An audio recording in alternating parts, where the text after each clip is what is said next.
The Adventures of Sherlock Holmes by Sir Arthur Conan Doyle. Adventure 5, The 5 Orange Pips. When I glance over my notes and records of the Sherlock Holmes cases between the years 1882 and 1890, I am faced by so many which present strange and interesting features that it is no easy matter to know which to choose and which to leave. Some, however, have already gained publicity through the papers, and others have not offered a field for those peculiar qualities which my friend possessed in so high a degree, and which it is the object of these papers to illustrate. Some, too, have baffled his analytical skill, and would be, as narratives, beginnings without an ending, while others have been but partially cleared up, and have their explanations founded rather upon conjecture and surmise than on that absolute logical proof which was so dear to him. There is, however, one of these last which was so remarkable in its details and so startling in its results that I am tempted to give some account of it, in spite of the fact that there are points in connection with it which never have been and probably never will be entirely cleared up. The year 1887 furnished us with a long series of cases of greater or less interest, of which I retain the records.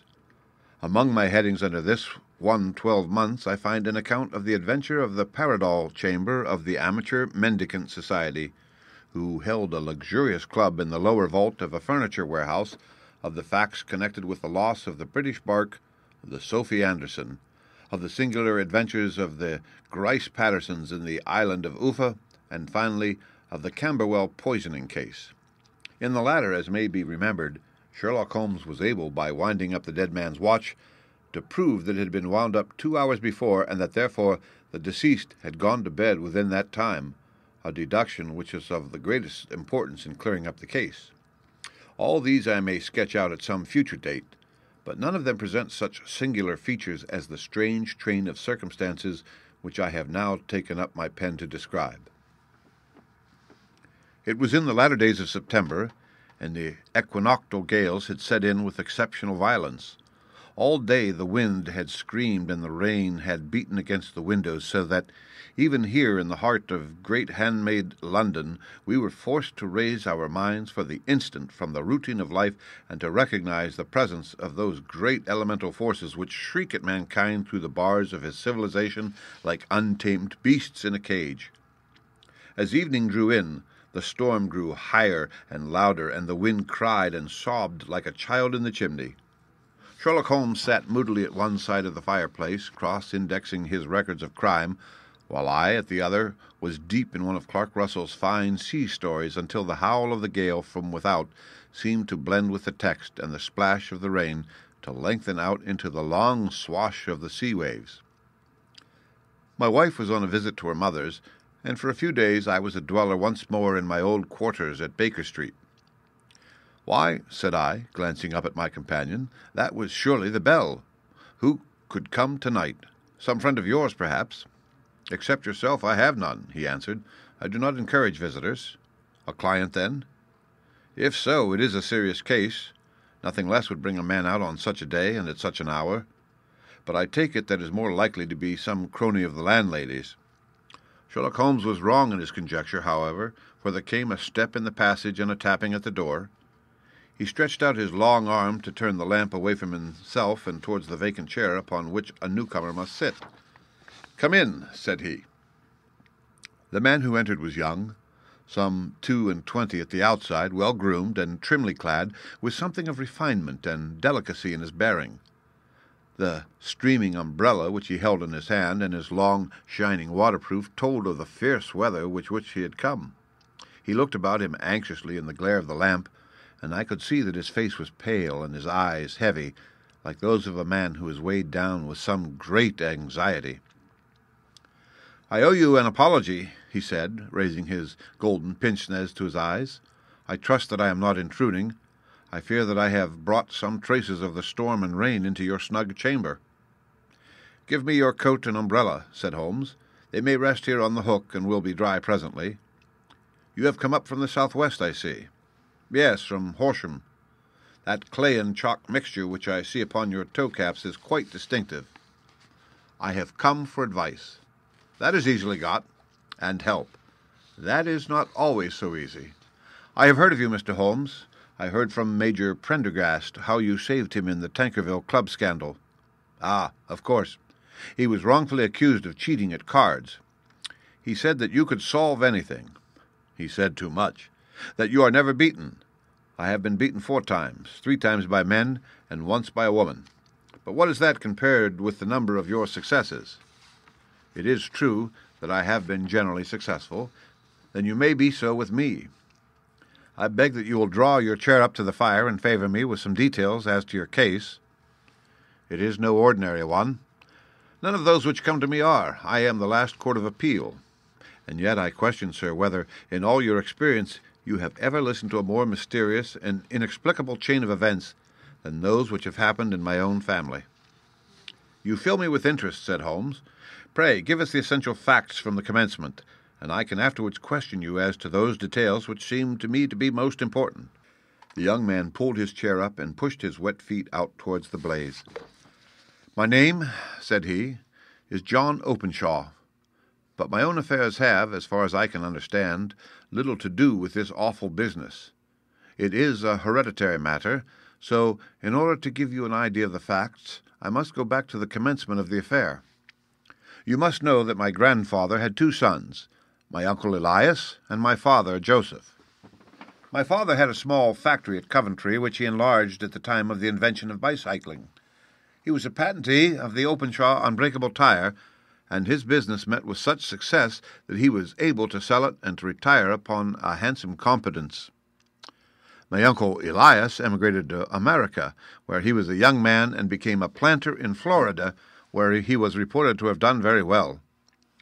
At the time of the war he fought in Jackson's army, and afterwards under Hood, where he rose to be a colonel.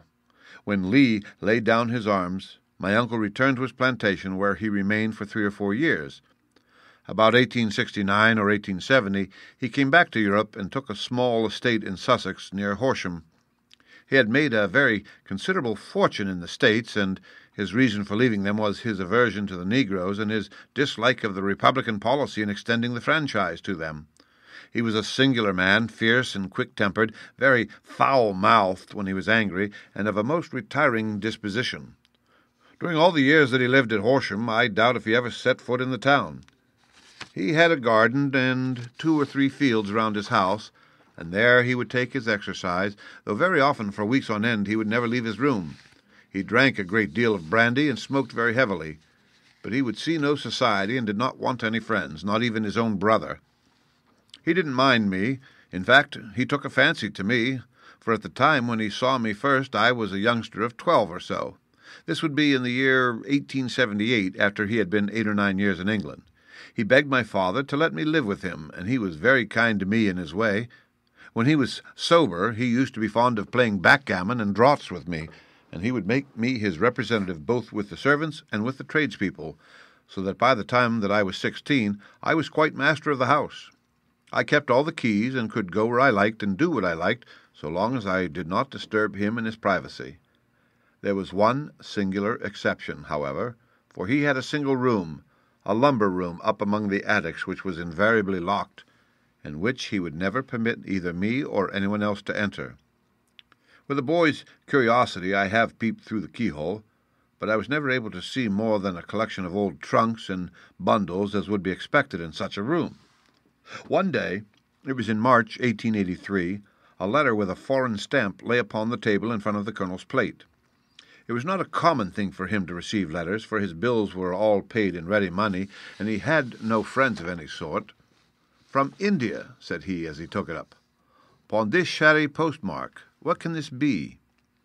Opening it hurriedly, out there jumped 5 little dried orange pips, which pattered down upon his plate. I began to laugh at this, but the laugh was struck from my lips at the sight of his face. His lip had fallen, his eyes were protruding, his skin the color of putty, and he glared at the envelope, which he still held in his trembling hand. "K," he shrieked, and then, my God, my sins have overtaken me." "What is it, uncle?" I cried. "Death," said he, and rising from the table he retired to his room, leaving me palpitating with horror.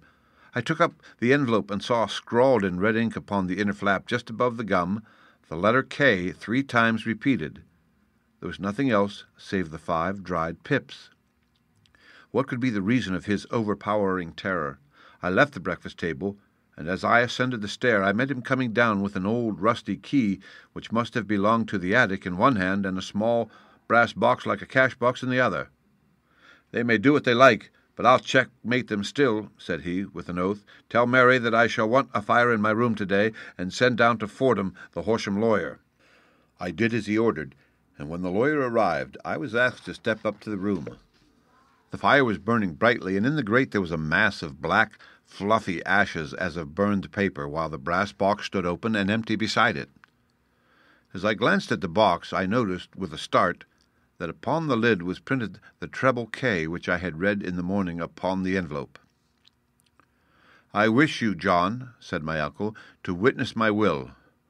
I leave my estate, with all its advantages and all its disadvantages, to my brother, your father, whence it will no doubt descend to you. If you can enjoy it in peace, well and good. If you find you cannot, take my advice, my boy, and leave it to your deadliest enemy. I am sorry to give you such a two-edged thing, but I can't say what turn things are going to take. Kindly sign the paper where Mr. Fordham shows you." I signed the paper as directed, and the lawyer took it away with him. The singular incident made, as you may think, the deepest impression upon me, and I pondered over it and turned it every way in my mind without being able to make anything of it. Yet I could not shake off the vague feeling of dread which it left behind, though the sensation grew less keen as the weeks passed, and nothing happened to disturb the usual routine of our lives. I could see a change in my uncle, however. He drank more than ever, and he was less inclined for any sort of society. Most of his time he would spend in his room with the door locked upon the inside, but sometimes he would emerge in a sort of drunken frenzy and would burst out of the house and tear about the garden with a revolver in his hand, screaming out that he was afraid of no man and that he was not to be cooped up like a sheep in a pen by man or devil. When these hot fits were over, however, he would rush tumultuously in at the door and lock and bar it behind him like a man who can brazen it out no longer against the terror which lies at the roots of his soul. At such times I have seen his face, even on a cold day, glisten with moisture as though it were new raised from a basin. Well, to come to an end of the matter, Mr. Holmes, and not to abuse your patience, there came a night when he made one of those drunken sallies from which he never came back. We found him, when we went to search for him, face downward in a little green-scummed pool which lay at the foot of the garden.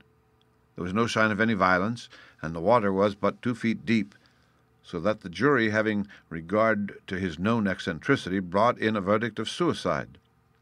But I, who knew how he winced from the very thought of death, had much ado to persuade myself that he had gone out of his way to meet it. The matter passed, however, and my father entered into possession of the estate and of some £14,000 which lay to his credit at the bank. "One moment," Holmes interposed. "Your statement is, I foresee, one of the most remarkable to which I have ever listened.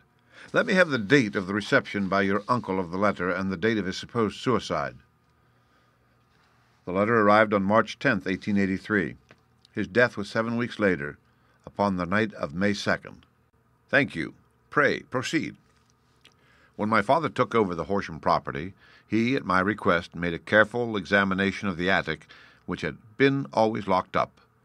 We found the brass box there, although its contents had been destroyed. On the inside of the cover was a paper label with the initials of K, K, K repeated upon it, and letters, memoranda, receipts, and a register written beneath. These, we presume, indicated the nature of the papers which had been destroyed by Colonel Openshaw. For the rest, there was nothing of much importance in the attic, save a great many scattered papers and notebooks bearing upon my uncle's life in America. Some of them were of the war time, and showed that he had done his duty well and had borne the repute of a brave soldier. Others were of a date during the reconstruction of the Southern States, and were mostly concerned with politics, for he had evidently taken a strong part in opposing the carpet-bag politicians who had been sent down from the North.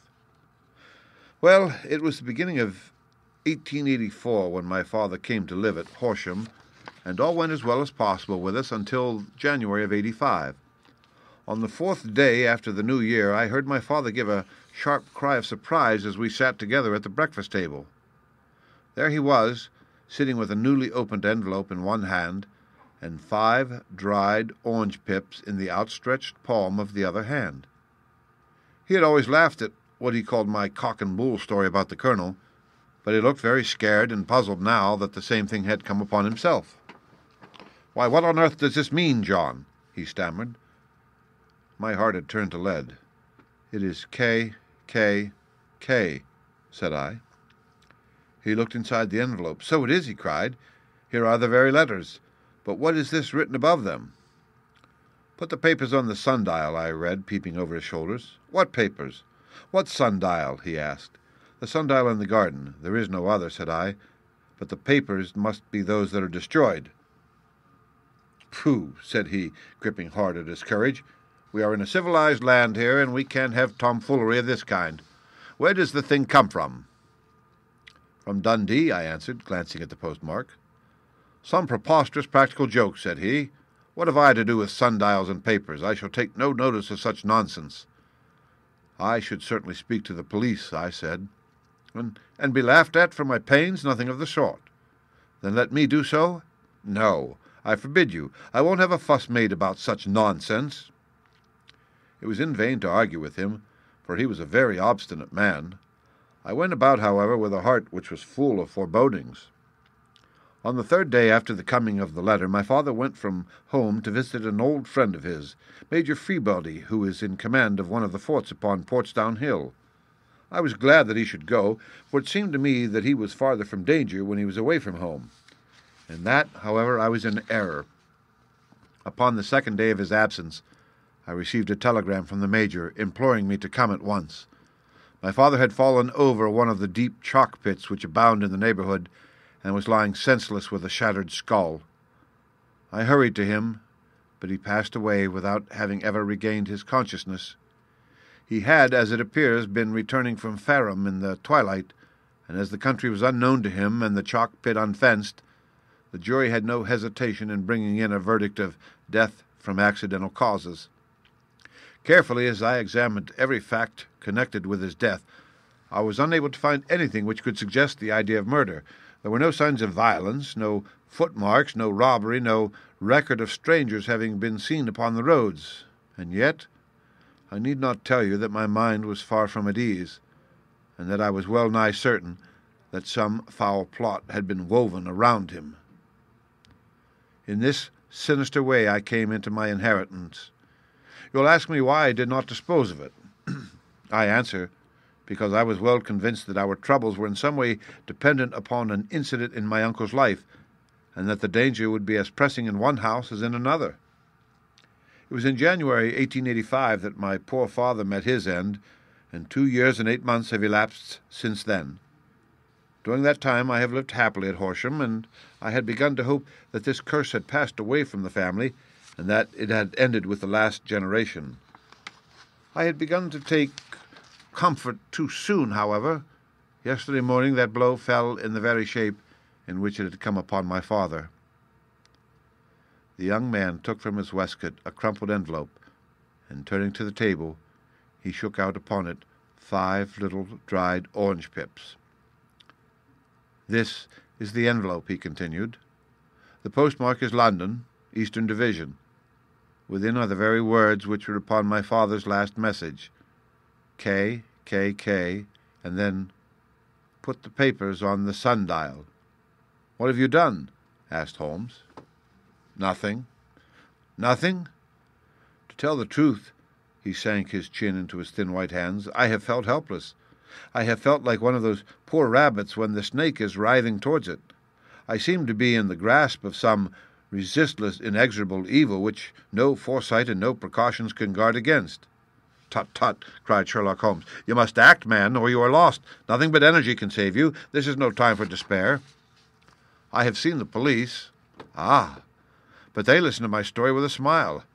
I am convinced that the inspector has formed the opinion that the letters are all practical jokes, and that the deaths of my relations were really accidents, as the jury stated, and were not to be connected with the warnings." Holmes shook his clenched hands in the air. "Incredible imbecility!" he cried. They have, however, allowed me a policeman who may remain in the house with me. Has he come with you tonight?" "No, his orders were to stay in the house." Again Holmes raved in the air. "Why did you come to me?" he cried, "and above all, why did you not come at once?" "I did not know. It was only today that I spoke to Major Prendergast about my troubles and was advised by him to come to you. It is really 2 days since you had the letter. We should have acted before this. You have no further evidence, I suppose, than that which you have placed before us, no suggestive detail which might help us?" "There is one thing," said John Openshaw. He rummaged in his coat pocket, and drawing out a piece of discoloured blue-tinted paper, he laid it out upon the table. "I have some remembrance," said he, "that on the day when my uncle burned the papers, I observed that the small unburned margins which lay amid the ashes were of this particular colour.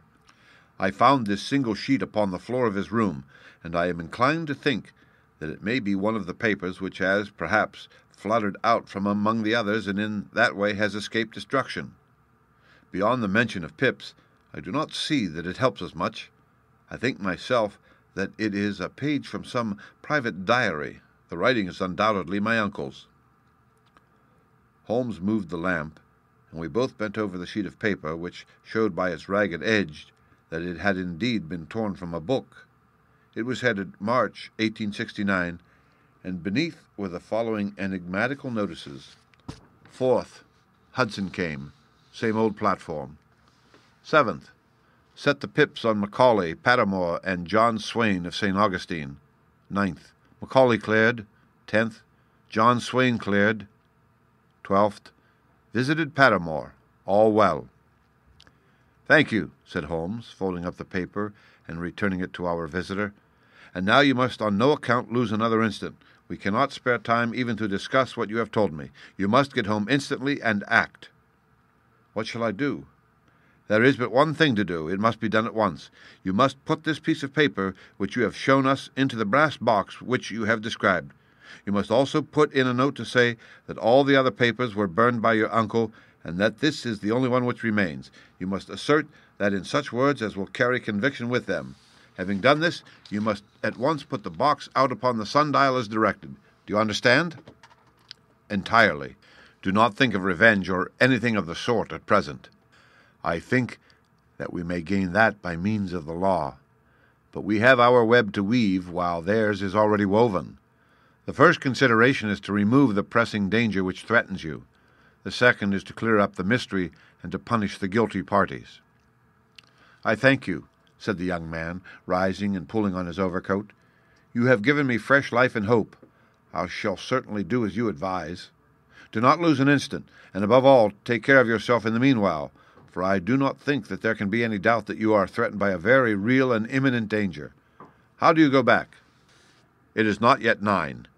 The streets will be crowded, so I trust that you may be in safety, and yet you cannot guard yourself too closely."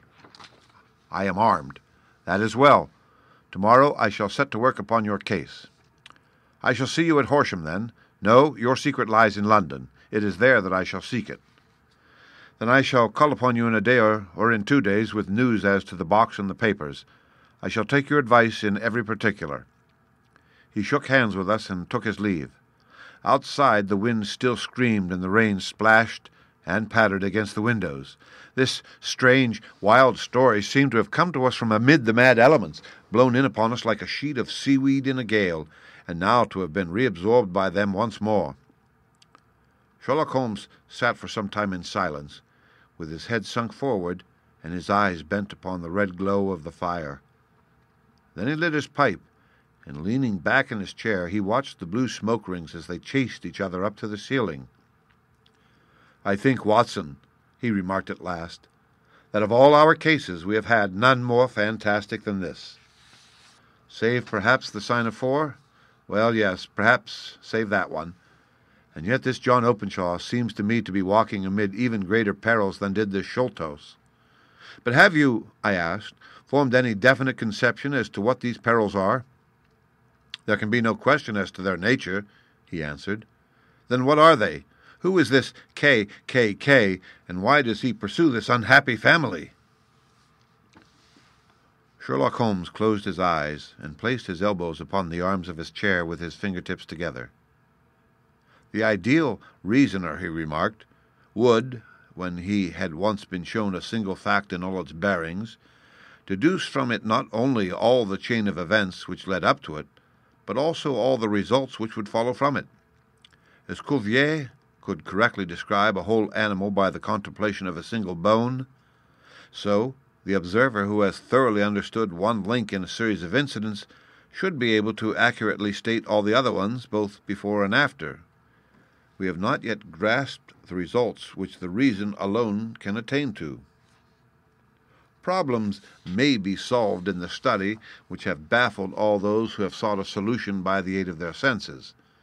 To carry the art, however, to its highest pitch, it is necessary that the reasoner should be able to utilize all the facts which have come to his knowledge, and this in itself implies, as you will readily see, a possession of all knowledge which even in these days of free education and encyclopedias is a somewhat rare accomplishment. It is not so possible, however, that a man should possess all knowledge which is likely to be useful to him in his work, and this I have endeavored in my case to do. If I remember rightly, you on one occasion in the early days of our friendship defined my limits in a very precise fashion. Yes, I answered laughingly. It was a singular document. Philosophy, astronomy, and politics were marked at 0, I remember. Botany, variable. Geology, profound as regard the mud stains from any region within 50 miles of town. Chemistry, eccentric. Anatomy, unsystematic. Sensational literature and crime records unique. Violin player, boxer, swordsman, lawyer, and self-poisoner by cocaine and tobacco. Those, I think, were the main points of my analysis. Holmes grinned at the last item. Well, he said, I say now, as I said then, that a man should keep his little brain attic stocked with all the furniture that he is likely to use, and the rest he can put away in the lumber room of his library, where he can get it if he wants it. Now, for such a case as the one which has been submitted to us tonight, we need certainly to muster all our resources. Kindly hand me down the letter K of the American Encyclopedia, which stands upon the shelf beside you. Thank you. Now let us consider the situation and see what may be deduced from it. In the first place, we may start with a strong presumption that Colonel Openshaw had some very strong reason for leaving America. Men at his time of life do not change all their habits and exchange willingly that charming climate of Florida for the lonely life of an English provincial town. His extreme love of solitude in England suggests the idea that he was in fear of someone or something, so we may assume as a working hypothesis that it was fear of someone or something which drove him from America. As to what it was he feared, we can only deduce that by considering the formidable letters which were received by himself and his successors. Did you remark the postmarks of those letters? The first was from Pondicherry, the second from Dundee, and the third from London, from East London. What do you deduce from that? They are all seaports, that the writer was on board of a ship. Excellent. We already have a clue. There can be no doubt that the probability, the strong probability, is that the writer was on board of a ship. And now let us consider another point. In the case of Pondicherry, 7 weeks elapsed between the threat and its fulfillment. In Dundee, it was only some 3 or 4 days. Does that suggest anything? A greater distance to travel. But the letter also had a greater distance to come. Then I do not see the point. There is at least a presumption that the vessel in which the man or men are is a sailing ship. There is at least a presumption that the vessel in which the man or men are is a sailing ship. It looks as if they always send their singular warning or token before them when starting upon their mission. You see how quickly the deed followed the sign when it came from Dundee. If they had come from Pondicherry in a steamer, they would have arrived almost as soon as their letter. But as a matter of fact, 7 weeks elapsed. I think that those 7 weeks represent the difference between the mail boat which brought the letter and the sailing vessel which brought the writer. It is possible. More than that, it is probable. And now you see the deadly urgency of this new case and why I urged young Openshaw to caution. The blow has always fallen at the end of the time which it would take the senders to travel the distance. But this one comes from London, and therefore we cannot count upon delay." "Good God!" I cried. "What can it mean, this relentless persecution?" The papers which Openshaw carried are obviously of vital importance to the person or persons in the sailing ship. I think that it is quite clear that there must be more than one of them. A single man could not have carried out 2 deaths in such a way as to deceive a coroner's jury. There must have been several in it, and they must have been men of resource and determination. Their papers they mean to have, be the holder of them who it may. In this way, you see, KKK ceases to be initials of an individual and becomes the badge of a society. But of what society? "Have you never," said Sherlock Holmes, bending forward and sinking his voice, "have you never heard of the Ku Klux Klan?" "I never have." Holmes turned over the leaves of the book upon his knee. "Here it is," said he presently. "Ku Klux Klan, a name derived from the fanciful resemblance to the sound produced by cocking a rifle. This terrible secret society was formed by some ex-Confederate soldiers in the Southern states after the Civil War, and it rapidly formed local branches in different parts of the country, notably in Tennessee, Louisiana, the Carolinas, Georgia, and Florida. Its power was used for political purposes, principally for the terrorizing of the Negro voters and the murdering and driving from the country of those who were opposed to its views. Its outrages were usually preceded by a warning sent to the marked man in some fantastic but generally recognized shape, a sprig of oak leaves in some parts, melon seeds or orange pips in others. On receiving this, the victim might either openly abjure his former ways or might fly from the country. If he braved the matter out, death will unfailingly come upon him, and usually in some strange and unforeseen manner. So perfect was the organization of the society, and so systematic its methods, that there is hardly a case upon record where any man succeeded in braving it with impunity, or in which any of its outrages were traced home to the perpetrators. For some years the organization flourished in spite of the efforts of the United States government and of the better classes of the community in the South. Eventually, in the year 1869, the movement rather suddenly collapsed, although there have been sporadic outbreaks of the same sort since that date. "You'll observe," said Holmes, laying down the volume, "that the sudden breaking up of the society was coincident with the disappearance of Openshaw from America with their papers. It may well have been cause and effect. It is no wonder that he and his family have some of the more implacable spirits upon their track. You can understand that this register and diary may implicate some of the first men in the South, and that there may be many who will not sleep easy at night until it is recovered." "Then the page we have seen—" "Is such as we might expect. It ran, if I remember right, 'Sent the pips to A, B, and C,' that is, sent the society's warning to them. Then there are successive entries that A and B cleared or left the country, and finally that C was visited with, I fear, a sinister result for C. Well, I think, Doctor, that we may have let some light into this dark place, and I believe that the only chance young Openshaw has in the matter is to do what I have told him. There is nothing more to be said or to be done tonight, so hand me over my violin, and let us try to forget for half an hour the miserable weather and the still more miserable ways of our fellow men." It had cleared in the morning, and the sun was shining with a subdued brightness through the dim veil which hangs over the great city. Sherlock Holmes was already at breakfast when I came down. "You will excuse me for not waiting for you," said he. "I have, I foresee, a very busy day before me in looking into this case of young Openshaw's." "What steps will you take?" I asked. "It will very much depend upon the results of my first inquiries. I may have to go down to Horsham after all." "You will not go there first?" "No, I shall commence with the city. Just ring the bell, and the maid will bring up your coffee." As I waited, I lifted the unopened newspaper from the table and glanced my eye over it. It rested upon a heading which sent a chill to my heart. "Holmes!" I cried, "you are too late." "Ah," said he, laying down his cup, "I feared as much. How is it done?" He spoke calmly, but I could see that he was deeply moved. My eye caught the name of Openshaw in the heading, "Tragedy near Waterloo Bridge." Here is the account.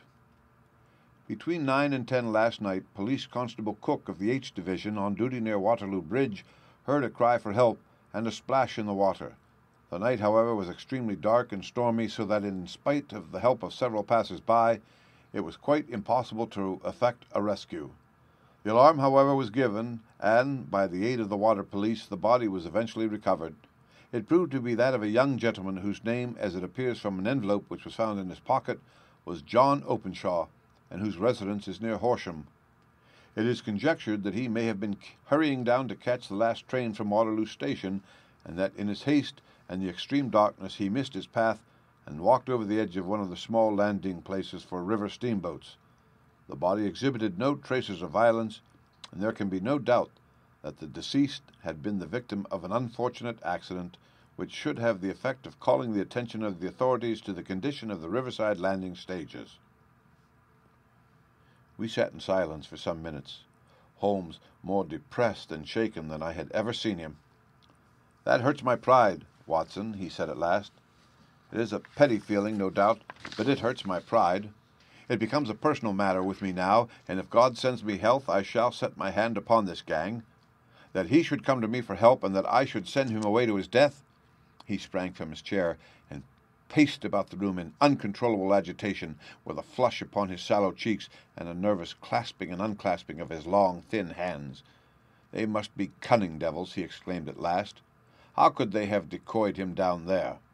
The embankment is not on the direct line to the station. The bridge, no doubt, was too crowded even on such a night for their purpose. Well, Watson, we shall see who will win in the long run. I am going out now." "To the police?" "No.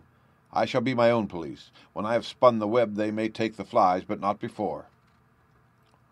All day I was engaged in my professional work, and it was late in the evening before I returned to Baker Street. Sherlock Holmes had not come back yet. It was nearly 10 o'clock before he entered, looking pale and worn. He walked up to the sideboard, and tearing a piece from the loaf, he devoured it voraciously, washing it down with a long draught of water. "You're hungry," I remarked. "Starving." It escaped my memory. I had had nothing since breakfast. "Nothing?" "Not a bite. I had no time to think of it." "And how have you succeeded?" "Well. You have a clue?" "I have them in the hollow of my hand. Young Openshaw shall not long remain unavenged. Why, Watson, let us put their own devilish trademark upon them. It is well thought of." "What do you mean?" He took an orange from the cupboard, and tearing it to pieces, he squeezed out the pips upon the table. Of these he took 5 and thrust them into an envelope. On the inside of the flap he wrote S.H. for J.O. Then he sealed it and addressed it to Captain James Calhoun, Bark Lone Star, Savannah, Georgia. "That will await him when he enters port," said he, chuckling.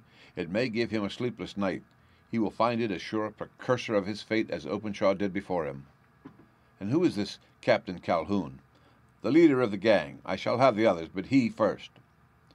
"How did you trace it, then?" He took a large sheet of paper from his pocket, all covered with dates and names. "I have spent the whole day," said he, "over Lloyd's registers and files of the old papers, following the future career of every vessel which touched at Pondicherry in January and February in '83. There were 36 ships of fair tonnage which were reported there during those months. Of these, one, the Lone Star, instantly attracted my attention, since, although it was reported as having cleared from London, the name is that which is given to one of the states of the Union. Texas, I think. I was not, and am not sure which, but I knew that the ship must have an American origin. What then? I searched the Dundee records, and when I found that the bark Lone Star was there in January '85, my suspicion became a certainty.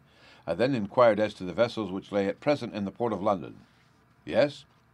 "The Lone Star had arrived here last week. I went down to the Albert dock and found that she had been taken down the river by the early tide this morning, homeward bound to Savannah. I wired to Gravesend and learned that she had passed some time ago, and as the wind is easterly, I have no doubt that she is now past the Goodwins and not very far from the Isle of Wight." "What will you do, then?" "Oh, I have my hand upon him. He and the 2 mates are, as I learned, the only native-born Americans in the ship. The others are Finns and Germans. I know also that they were all 3 away from the ship last night. I had it from the stevedore who has been loading their cargo. By the time that their sailing ship reaches Savannah, the mailboat will have carried this letter, and the cable will have informed the police of Savannah that these 3 gentlemen are badly wanted here upon a charge of murder." There is ever a flaw, however, in the best laid of human plans, and the murderers of John Openshaw were never to receive the orange pips, which would show them that another as cunning and as resolute as themselves was upon their track. Very long and very severe were the equinoctial gales that year. We waited long for news of the Lone Star of Savannah, but none ever reached us. We did at last hear that somewhere far out in the Atlantic a shattered stern post of a boat was seen swinging in the trough of a wave with the letters L.S. carved upon it, and that is all which we shall ever know of the fate of the Lone Star. The end.